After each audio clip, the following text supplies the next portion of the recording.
এ যেন এক অন্য স্বাধীনতার সকাল, যে স্বাধীনতাতে না আছে কারো সুখ, না আছে কারো কোনো মাতামাতি।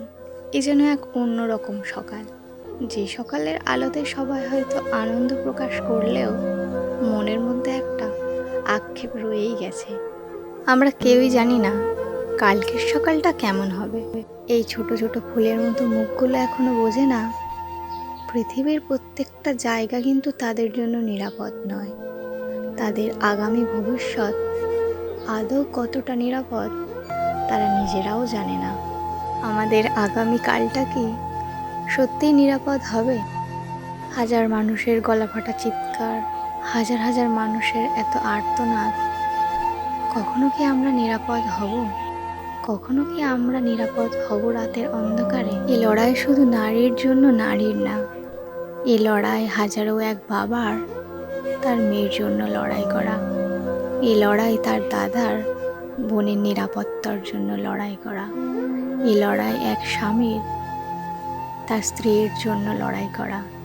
এই লড়াই এক প্রেমিকের তার ভালোবাসার মানুষটাকে রক্ষা করার লড়াই। আজ দিনটা ছিল 21শে আগস্ট। হ্যাঁ, অনেক জায়গায় নারীবাদী আন্দোলন হয়েছে। প্রত্যেকবারের আন্দোলনে আমি হয়তো সামিল হতে পারিনি, প্রত্যেকবারেই হয়তো আমি যেতে পারিনি, দাঁড়াতে পারিনি তাদের পাশে।